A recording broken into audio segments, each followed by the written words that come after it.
Redondo menor. Este músculo se origina en el borde superior lateral de la escápula y se inserta en el tubérculo mayor del húmero. Su acción es la rotación externa, abducción horizontal del hombro. Se inerva por el nervio axilar y su irrigación es la arteria circunfleja humeral posterior. El músculo infraespinoso. Este músculo se origina de la fosa infraespinosa de la escápula y se inserta en el tubérculo mayor del húmero. Se inerva por el nervio supraescapular y se irriga por la arteria supraescapular y arteria circunfleja escapular. Su acción es rotación externa y abducción horizontal de hombro. Supraespinoso. Este músculo se origina de la fosa supraespinosa de la escápula y se inserta en el tubérculo mayor del húmero. Su acción es la abducción del hombro y flexión. Se inerva por el nervio supraescapular y se irriga por la arteria supraescapular. Subescapular.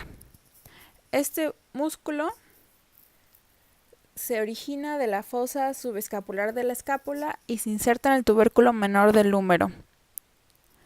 Su acción es la rotación interna del hombro, se inerva por el nervio subescapular y se irriga por la arteria subescapular. Romboides menor.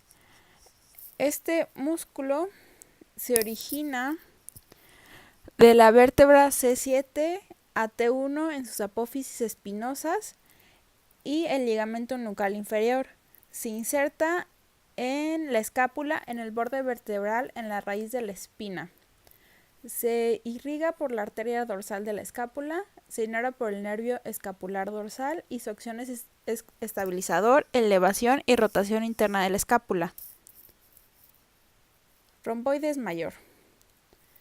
Este músculo se origina de las vértebras T2, T5 en sus apófisis espinosas y ligamento supraespinoso.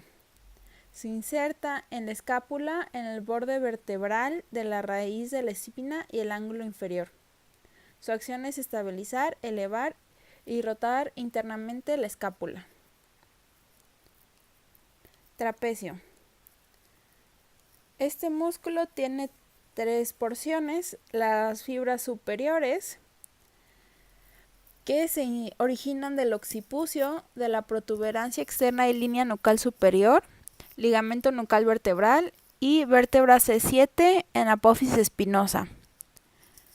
Se inserta en el tercio lateral de la clavícula.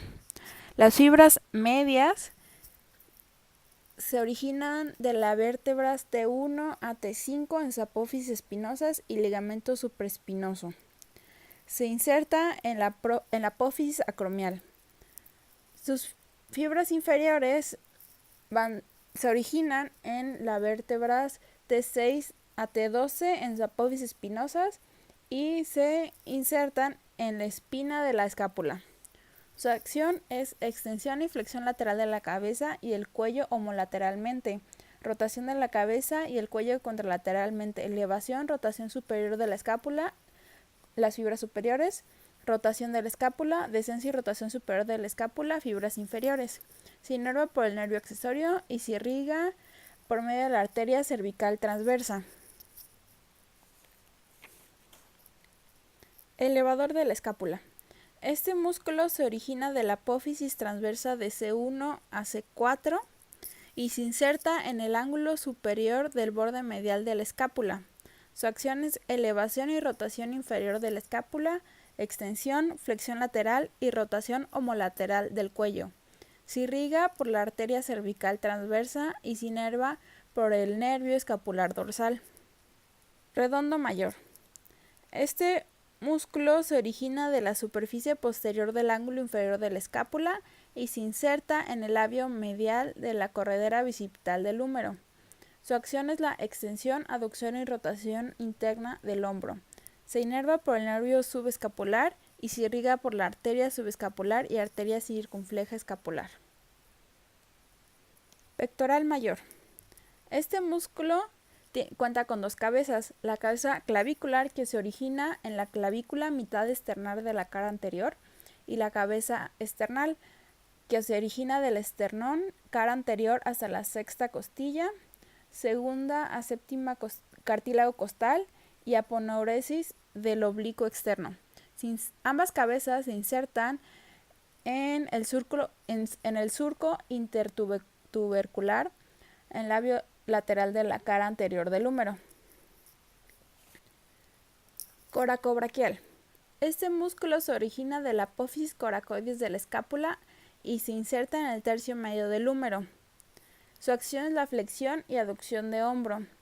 Se inerva por el nervio musculocutáneo y se irriga por la arteria braquial.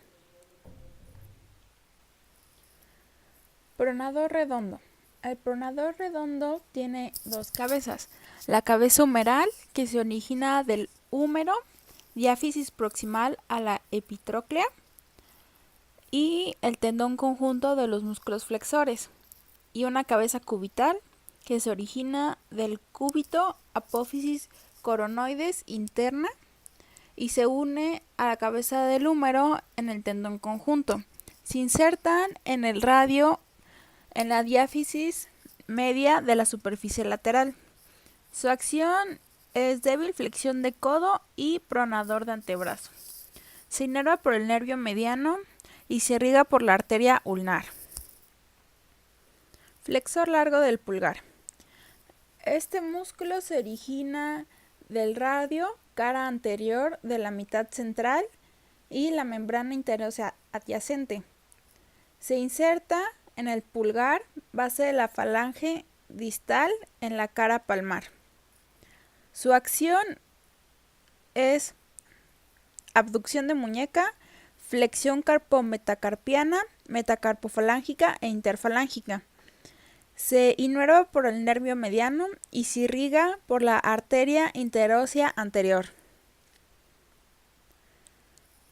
Músculo braquiorradial o supinador largo. Se origina del húmero en la cresta supracondílea externa y se inserta en el radio proximal a la apófisis estiloides. Su acción es flexión de codo, supinador y pronador de antebrazo. Se inerva por el nervio radial y se irriga por la arteria recurrente radial. Oponente del pulgar. Este músculo se origina del tubérculo del trapecio y retináculo flexor. Se inserta en el primer metacarpiano en toda la longitud del borde lateral. Su acción es la oposición carpometacarpiana del pulgar. Se inerva por la rama recurrente del nervio mediano y se irriga por la rama superficial palmar de la arteria radial. Músculo supinador corto. Este músculo se origina del húmero en el epicóndilo y en el cúbito cresta supinadora. Se inserta en el radio en la diáfisis en la cara externa del primer tercio proximal. Su acción es supinación del antebrazo y se inerva por el nervio radial. Se irriga por la arteria interósea recurrente.